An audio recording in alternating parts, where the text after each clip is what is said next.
Assalamualaikum warahmatullahi wabarakatuh. Perkenalkan, nama saya Mutmainah, mahasiswi Tarjamah Fakultas Adab dan Humaniora Universitas Islam Negeri Syarif Hidayatullah, Jakarta. Video ini dibuat bertujuan untuk memenuhi tugas akhir semester pada mata kuliah Sharaf untuk penerjemahan yang diampu oleh Dr. Zamzam Nurul Huda, MH.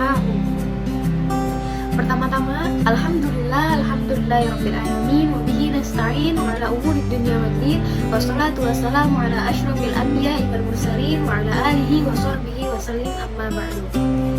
Puji syukur kehadirat Allah yang mana telah memberikan kita beribu macam nikmat, diantaranya nikmat sehat walafiat. Dan yang kedua, tidak lupa kita curahkan salat dan salam kepada baginda Nabi kita Nabi Muhammad SAW yang mana telah membawa kita dari zaman kegelapan hingga zaman terang benderang seperti sekarang ini. Baik, yang pertama saya akan menjawab pertanyaan bagi yang satu, yaitu yang pertama, apa perbedaan morf, alomorf, morfem, dan morfemis, serta berikan contohnya dalam bentuk bahasa. Yang pertama, morf. Morf adalah bentuk terkecil dari morfem rendah dan tidak mempunyai makna dan statusnya tidak diketahui. Contohnya, dia pada di awal dan mau dan pada di akhir kata, yaitu dalam artian hanya berdiri sendiri dan mempunyai makna. Sedangkan alomorf adalah bentuk terkecil dari morfem terendah yang mempunyai makna dan statusnya dimiliki. Contoh tadi kata yang tubuh. Yang tubuh itu penggabungan dari huruf iya, kaf, ta, ba, wawu, dan nun itu mempunyai makna yang jelas, yaitu menulis. Sedangkan morfem udah tentu mempunyai alomorf. Morfem adalah satuan gramatikal terkecil yang mempunyai makna. Jadi contoh alomorf yang tubuh jika kita pisah dengan ya, wawu, dan nun, hanya kata ba itu artinya tulis.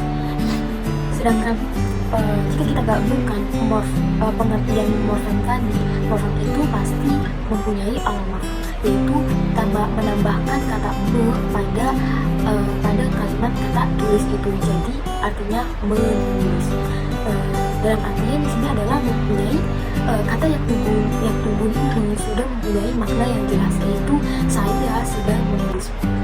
Sedangkan morfemis adalah sifat dari susunan morfem tersebut, yaitu contohnya tadi dari yang tubuh. Yang tubuh artinya menulis. Di situ ada domir hum yang ada pada fiil yang tubuh, yaitu fiil mudhari.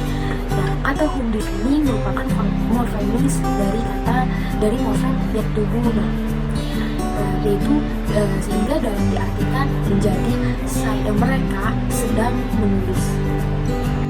Pertanyaan selanjutnya yaitu apa hubungan ilmu morfologi dengan ilmu linguistik lainnya, serta berikan contoh dalam bentuk bahasa Arab. Salah satunya yaitu ilmu morfologi dengan ilmu sintaksis. Ilmu morfologi sudah kita kenal, yaitu ilmu yang mempelajari tentang perubahan kata terhadap suatu makna. Sedangkan ilmu linguistik itu mempelajari tentang membentuk tata kalimat dan menguraikan unsur bahasa untuk memiliki atau untuk membentuk ketapaduan dalam kalimat. Contohnya pada surah An-Nasr ayat 1 yang berbunyi Bismillahirrahmanirrahim, idza jaa nasrullahi wal fath, yang artinya apabila telah datang pertolongan Allah dan kemenangan. Kata nasr di sini artinya pertolongan merupakan fi'il madhi dari subjeknya yaitu Allah. Dalam artian kata nasr di sini yang disandarkan kepada peristiwa pada masa Rasulullah, yaitu Fathu Makkah, yang merupakan fi'il madhi dari subjeknya dari kata Allah dan objeknya yaitu kemenangan. Jadi telah datang pertolongan Allah dan kemenangan. Allah merupakan subjek dari kata nasr dan objeknya adalah kemenangan. Selanjutnya yaitu sebutkan 5 saja hal yang kontrastif antara morfologi bahasa Arab dengan morfologi bahasa Indonesia, serta berikan contoh dalam bentuk bahasa Arab. Yang pertama yaitu verba transitif dan verba intransitif dalam bahasa Indonesia. Adapun dalam bahasa Arab, yaitu verba transitif adalah disebutnya fi'il muta'addi. yaitu fiil yang membutuhkan objek. Sedangkan verba intransitif dalam bahasa Arab disebut fiil lazim, yaitu fiil yang tidak membutuhkan objek. Contohnya kata dakhola dan adkhola yang artinya keluar dan mengeluarkan. Di sini jelas bahwa kata keluar ini tidak membutuhkan objek, atau dalam kata lain itu fiil lazim atau verba intransitif. Sedangkan kata memasukkan itu membutuhkan objek atau disebut dengan fiil muta'addi dalam bahasa Arab dan verba transitif dalam bahasa Indonesia. Yang kedua yaitu infleksi. Infleksi adalah pembentukan kata tanpa merubah susunan kata. Dalam bahasa Arab, infleksi ini hanya berlaku untuk fi'il madhi, atau dalam bahasa Indonesia bisa disebut dengan verba imperfektif. Contohnya kata nasoro. Dalam bahasa Indonesia sering terjadi dengan kata tolong, nolong, penolong. Dalam hal tersebut dapat disimpulkan bahwa adanya perbedaan antara bahasa Arab dan bahasa Indonesia. Yang ketiga yaitu pendekatan vokal. Pendekatan vokal dalam bahasa Indonesia contohnya tanda baca. Tanda baca dalam bahasa Indonesia sering terjadi pada bahasa daerah. Sedangkan bahasa Arab diidentifikasikan tanda baca sebagai harokat. Yang keempat yaitu afiksasi. Afiksasi ini memiliki persamaan antara bahasa Arab dengan bahasa Indonesia. Contohnya kata adkhola yang artinya memasukkan. Dalam bahasa Indonesia kata memasukkan ini berasal dari akar kata masuk, sehingga terjadi pergeseran makna dari intransitif menjadi transitif. Yang kelima yaitu pendekatan fonologis. Dalam bahasa Arab contohnya kata khola berasal dari kata khola. Dapat diuraikan bahwa di situ ada perubahan fonologis. Namun untuk mempermudah dalam mengucapkan maka dibaca khola, sehingga dalam bahasa Indonesia mengalami fonem dengan suara yang sama seperti kata dan mengatakan yang berasal dari meng dan katakan, sehingga menjadi mengatakan. Selanjutnya pertanyaan yang keempat yaitu sebutkan partikel-partikel dalam bahasa Arab termasuk pada nomina dan verba serta berikan contoh dalam bentuk bahasa Arab. Yang pertama itu ada huruf ataf. Huruf ataf itu menjelaskan atau menggabungkan yang terdiri dari ataf sebagai yang mengikuti dan ma'tuf alaih sebagai yang diikuti. Contohnya dalam surah An-Nasr ayat 3 yang berbunyi fasabbih bihamdi rabbika wastaghfir. Dalam ayat tersebut terdapat partikel fa dan wa, di mana partikel fa ini dalam bahasa Indonesia diartikan sebagai maka yang menunjukkan identifikasi dari ayat sebelumnya yaitu ra'aitanna sayadkhuluna fi dinillahi afwaja. Dan partikel ba sebagai partikel tugas yang merupakan preposisi yang menunjukkan nomina. Yang kedua yaitu adanya hamzah istifham.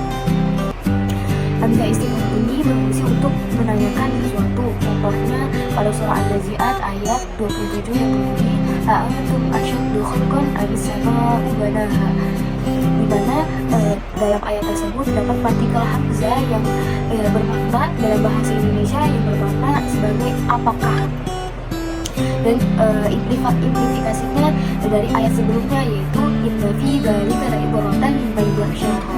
Yang ketiga yaitu ada waw hal, di mana waw hal di sini berfungsi untuk menjelaskan keadaan. Contohnya dalam surah At-Tur ayat 19 yang berbunyi kulu wasyrabu hani'an bima kuntum ta'malun, di mana partikel waw di sini di dalam bahasa Indonesia yang diartikan dan yang bermakna makanlah dan minumlah dalam keadaan rasa nikmat gitu. Jadi dalam bahasa Indonesia diartikan partikel waw di sini diartikan dan makan dan minumlah gitu, dalam rasa kenikmatan. Selanjutnya pertanyaan yang kelima yaitu apa yang kamu ketahui tentang i'lal, bagaimana kaidah-kaidahnya serta berikan contoh dalam bentuk bahasa Arab. Baik, yang pertama apa sih i'lal itu? I'lal itu adalah proses atau aktivitas morfologis yang merubah huruf i'lal ke dalam bahasa Arab. Nah, huruf i'lal sendiri mempunyai 3 huruf yaitu alif, waw, ya. Untuk mempermudah pengucapan i'lal ini, proses mengganti i'lal ini dengan cara mengganti atau menghilangkan huruf i'lal tersebut. Dan bagaimana kaidah-kaidahnya? Kaidah yang pertama yaitu bila waw dan ya berharokat setelah fathah maka diganti dengan alif. Contohnya baya'an menjadi ba'an. Dan tetapi apabila ada waw dan ya berharokat, ada huruf sukun, maka tidak boleh diganti dengan alif. Contohnya al-qawaidu. Kaidah yang kedua yaitu wawu atau ya yang berharokat setelah huruf sukun, setelah huruf sahih sukun, maka wajib diganti harokatnya pada huruf sebelumnya. Contohnya yabiu karena mengikuti wazan yaf'ilu, menjadi yabiu karena diganti pada harokat sebelumnya menjadi yabiu.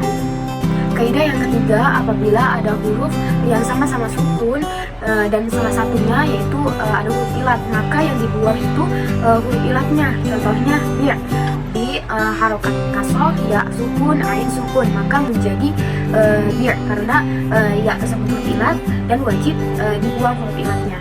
Jadi bir berharokat kasroh dan ain berharokat sukun. Kaidah yang keempat yaitu wawu atau ya yang berharokat doma yang terletak pada akhir kalimat, maka wajib disukunkan. Contohnya yagzu menjadi yagzu. Kaidah yang kelima yaitu wawu yang terletak setelah kasroh maka diganti dengan ya. Contohnya rodiwa menjadi diganti dengan ya menjadi rodiya. Kaidah yang keenam, wawu yang terletak antara fathah dan kasroh dan didahului huruf mudhoro'ah, maka wawu tersebut harus dibuang. Contohnya yawidu karena wawu itu berharokat sukun dan setelah dan berada di antara fathah dan kasroh, maka menjadi ya'idu. Kaidah yang ketujuh, apabila ada huruf yang sama pada akhir kalimat, maka wajib diidghamkan. Contohnya madada, madada, mim, dal, dal, dapat huruf yang sama di akhir kalimat, maka harus diidghamkan atau dimasukkan menjadi madda, mim, dal, dan dalnya ini bertahdid menjadi madda. Kaidah yang ke-8 yaitu apabila ada hamzah yang bersamaan pada satu kalimat dan hamzah yang kedua berharokat sukun, maka hamzahnya harus diganti dengan huruf yang sesuai dengan hamzah. Contohnya imanun menjadi imanun. Dan kaidah yang ke-9 itu ya yang terletak setelah harokat doma, maka harus diganti dengan wawu. Contohnya muisirun menjadi musirun, yang tersebut diganti dengan wawu menjadi musirun. Kaidah yang ke-10 yaitu wawu atau ya yang terletak setelah alif zaidah, maka wajib diganti dengan hamzah. Contohnya qawilun menjadi qailun, wawu tersebut diganti dengan hamzah maka menjadi qailun. Kaidah yang terakhir yaitu mengikuti wazan ifta'ala. Jika fafiilnya terdiri dari wawu atau ya, maka diganti menjadi ta. Contohnya itasoro menjadi ittasoro. Yang kedua, jika fafiilnya terdiri dari sod, dot, to, maka diganti menjadi to. Nah, contohnya ittaroba menjadi ittoroba. Dan yang ketiga, jika fafiilnya terdiri dari dal, zal, za, maka diganti dengan dal. Contohnya iztajaro menjadi izdajaro. Saya akan menjawab pertanyaan bagian yang kedua, yaitu menjelaskan tentang verba berdasarkan dari segi subjeknya dan perubahan bentuknya. Verba dalam bahasa Arab disebut dengan fi'il. Fi'il sendiri mempunyai arti kalimat didalat ala makna fi nafsiha wa tulinats bisa Quran, yang berarti sebuah kalimat yang bermakna sendiri dan didulukan dengan waktu. Verba memiliki 3 waktu, yaitu masa lampau, masa kini, dan masa yang akan datang. Verba mempunyai 2 subjek, yaitu verba aktif dan verba pasif. Dimana dalam bahasa Arab verba aktif ini disebut dengan fi'il ma'mul dan verba pasif disebut dengan fi'il majhul. Verba aktif atau fi'il ma'mul yaitu kata kerja yang berposisi sebagai pelaku. Contohnya dalam bahasa Indonesia, ibu memasak di dapur, dimana si ibu ini melakukan aktivitas di dapur yaitu memasak. Jadi sudah jelas, sudah diketahui pelakunya. Sedangkan contoh dalam bahasa Arab yaitu ta'allama Hasanun ilmu nahwi, Hasan telah belajar ilmu nahwi. Yang kedua yaitu ada fi'il mutasarrif. Dan mutasarrif terbagi menjadi 2 lagi. Ada mutasarrif nakis yang berarti kurang, ada mutasarrif tam yang berarti sempurna. Mutasarrif nakis ini mempunyai 2 sigot. Yang pertama sigot madi dan mudhari saja bentuknya. Contohnya ausyaka yushiku, mazala ma yazalu. Jadi hanya bentuk madi dan mudhari saja, tidak ada bentuk amarnya. Yang kedua bentuk mudhari dan amarnya saja. Contohnya yad'u fi'il mudhari, da itu fi'il amr. Jadi jadi tidak ada bentuk kata yada uda, itu tidak ada bentuk madinya. Sedangkan fi'il mutasarrif tam, fi'il ini ditasrifkan secara sempurna, yang memiliki bentuk madi, mudhari, dan amr. Tentunya sangat berbeda dengan mutasarrif naqis tadi. Contohnya pada kalimat koma dalam fi'il madi, yakumuna fi'il mudhari, fi'il amr. Sekian dan terima kasih dari saya. Hanya itulah yang saya dapat paparkan. Billahi taufiq wal hidayah. Wassalamualaikum warahmatullahi wabarakatuh.